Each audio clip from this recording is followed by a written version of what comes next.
ఏ అమ్మాయినా తనకు పుట్టిన పిల్లల్ని ఎట్లా చంపుతుంది, అది కూడా 7గురినా? మహాభారతం స్టార్ట్ అయిందే ఇక్కడ. గంగాదేవిని చూడంగానే శాంతను మహారాజుకి చాలా నచ్చింది. గంగాదేవి ఒప్పుకుంది, కానీ ఒక షరతు పెట్టింది.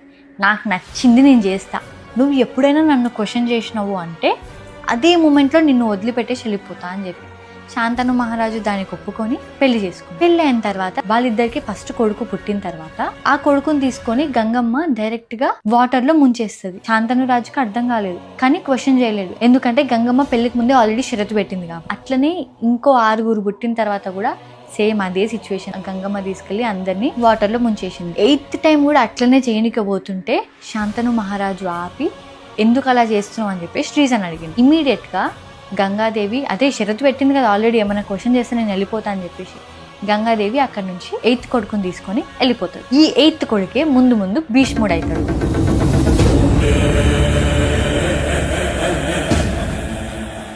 ఒక శాపం వల్ల భీష్ముడు పుట్టిండా?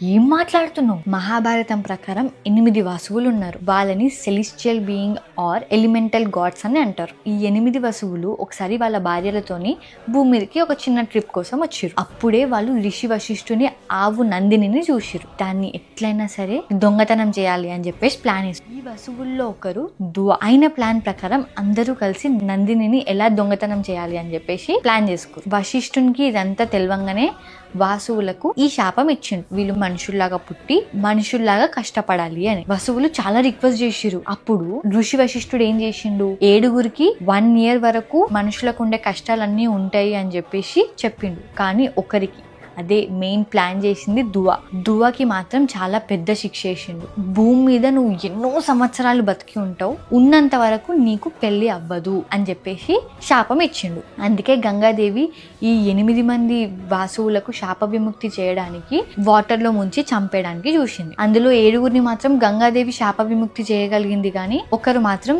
మిగిలిపోయారు. అదే మన భీష్ముడు పెళ్లి చేసుకోను అని ఒట్టు ఎందుకు వేసిండు, ఏ సిచ్యువేషన్లో వేసిండు, అసలు ఎవరికి వేసిండు అనేది మనం నెక్స్ట్ వీడియోలో తెలుసుకుందాం. భీష్ముని ఫాదర్ పేరు ఏంటి అన్నది మీరు కామెంట్స్లో చెప్పండి. జై శ్రీకృష్ణ.